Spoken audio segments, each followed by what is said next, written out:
Hey guys, it's Alan. Welcome to another episode of Tool Tips. Today I want to talk a little bit about measurement and marking tools that you'll need as a model maker or miniatures maker. First item I want to talk about is the digital caliper. This is something that every model maker should have. Every machinist in the world has one. Some of them are digital, some of them are analog with a dial. But most of them these days are digital, but there's still quite a few analog ones around that are just fine. They range in price anywhere from around $20 up to a couple of hundred. And there is a difference, and it's quality, of course. Quality, reliability, and accuracy. For model making and miniatures making, the $20 one is probably going to do you just fine. This here is a Mitutoyo brand. There are two major brands that machinists buy. The Mitutoyo, which I have trouble saying, which are made in Japan, very nice precision instruments, and Starrett, which are made in America. Any machinist you come across is going to have calipers and micrometers and things like that from those two companies, one or the other. If you're in America and you believe you got to buy American and support America, then you're going to buy Starrett. If you're like me and you started out in aerospace model making near the bottom of the pay scale 30 years ago, you probably wanted to save a couple of dollars and buy the Japanese model, which is every bit as good, but just a few bucks cheaper. So that's what I did. That's why I have a Mitutoyo. And I've stuck with that brand, actually. I probably have a few Starrett tools here somewhere, but mostly I've stuck with this brand, and I'm very, very happy with it. This particular digital caliper has been with me since probably around 1990, and it's as fine today as it was the day I bought it. This is a cheaper model that I bought either on Amazon or at Home Depot, I'm not sure. And it's probably made in China. Let me see if it says here. And it doesn't. It probably said somewhere on the packaging. But it was probably $20-$30, somewhere in that range. And that's perfectly fine for what we're doing here in model making and miniatures making. The only problem I have with these cheaper models is usually they come with a really crappy battery.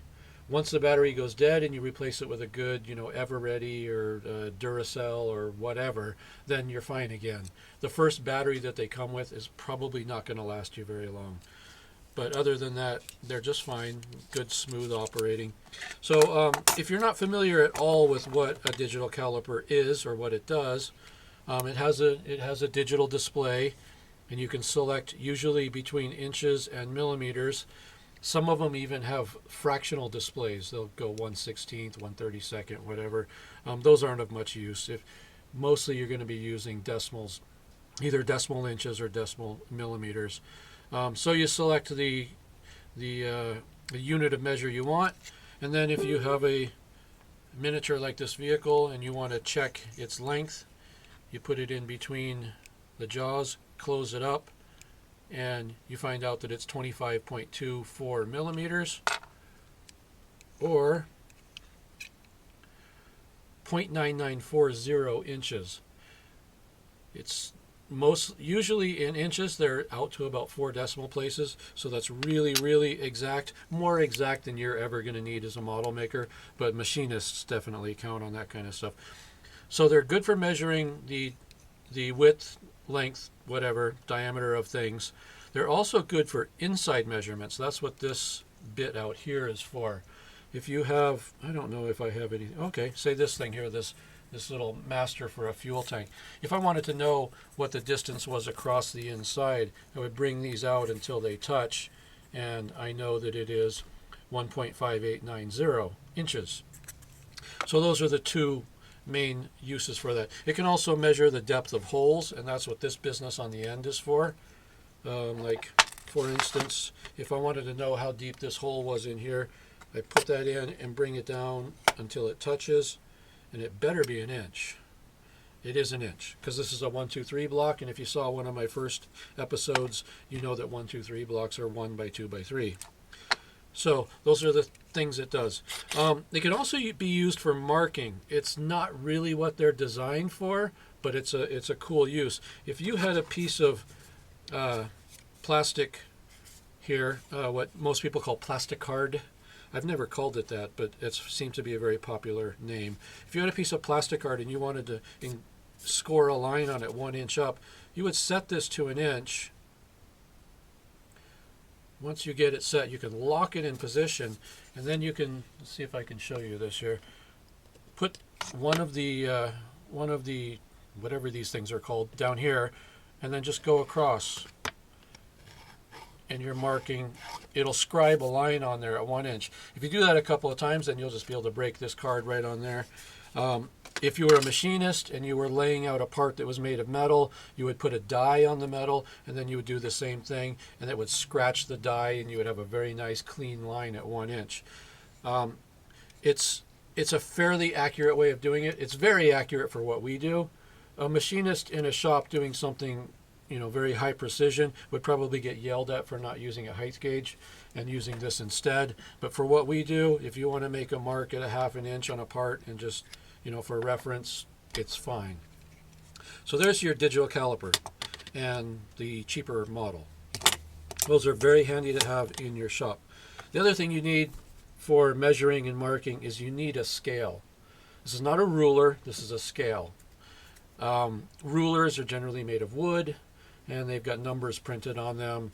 Scales are metal, usually steel, and they have the graduations engraved in them.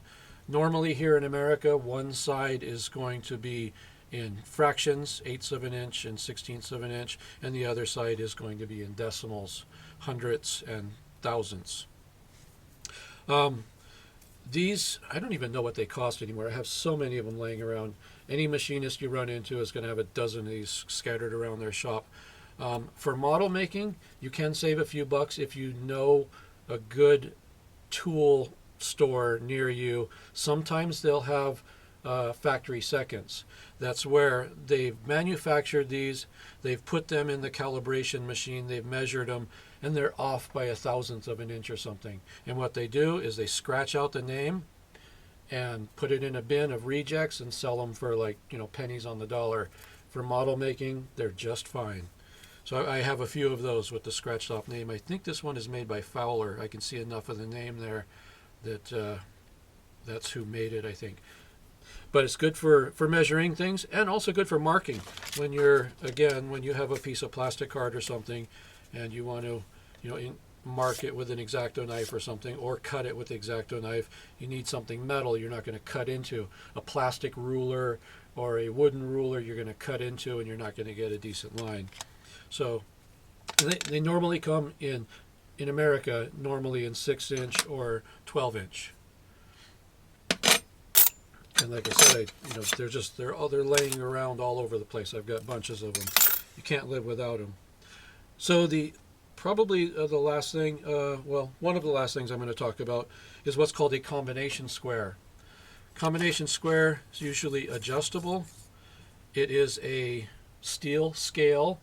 It's not a floppy scale like this. It's a rigid scale, and it has this 90-degree and 45-degree deal on here. Also good for measuring, also good for marking. If you want to make sure you've got a 90 degree to that line on there and you're going to mark it, that's the tool you're going to use. Also, marking 45s. And you want to mark all the way to the end, just push that up, retighten it. Now you've got a nice 45 degree. This again is from that company Mitutoyo in Japan. Starrett makes them. Your Home Depot and Lowe's and other DIY shops have brands. I think Stanley even makes something like this.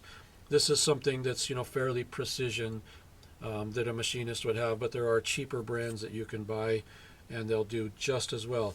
And normally with a combination square, they'll come in a set with this bit here that comes off and other attachments. Like in this case, this is a center finder.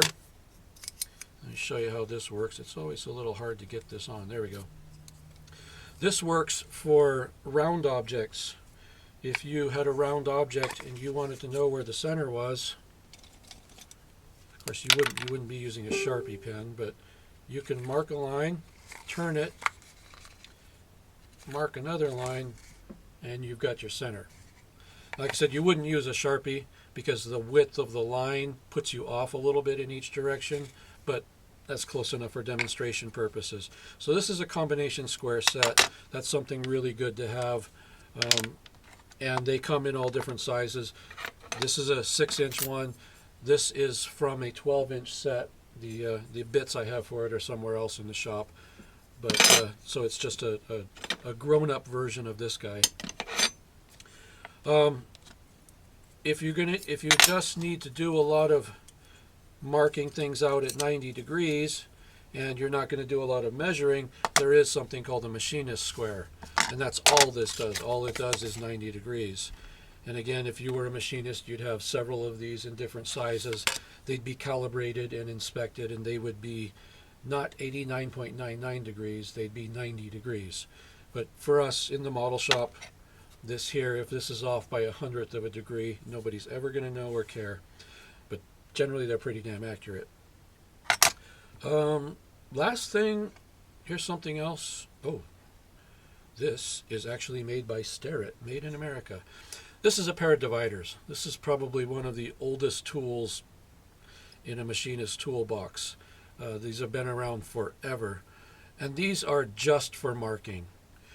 These can be used, let's see if I'm doing, can you see this? Okay, yeah, you can take, well, you shouldn't drop your stuff on the floor, but if you do, you can take a scale and adjust this out to whatever dimension you're looking for, and then you can go along a piece of material and scribe a line on there at whatever dimension you want.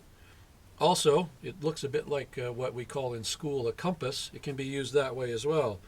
You can stick it in and mark a circular line. You can't see what I'm marking here, but if I was working in a machine shop and this was metal and it had layout dye on it, which generally looks dark blue or red, I would be scraping away that layout dye and there would be a beautiful circle right there marked out on what I was marking.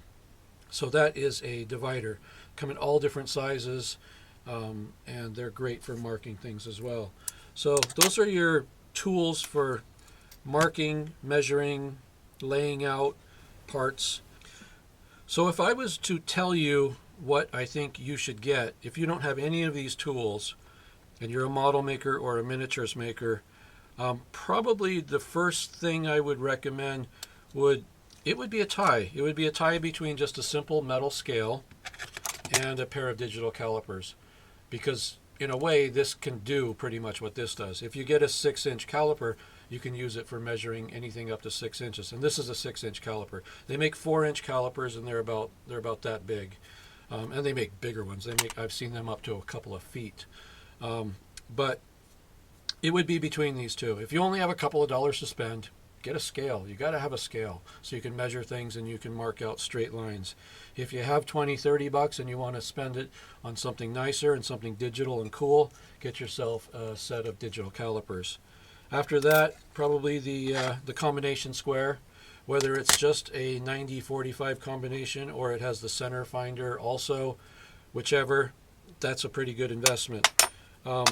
Unless you're a machinist, you're probably not going to need a machinist square, especially if you already have this, because they kind of do the same thing. But I have that, so I use it quite a bit. And the other thing, and the dividers. The dividers are kind of cool, but again, as a miniatures maker, you'll probably maybe never use them. As a model maker, you probably will, especially if you scratch build things and you need to mark out perfect circles and things like that. Or it can even be used for measurements too. If there's a, let me see if I have something, would it be easy to show you?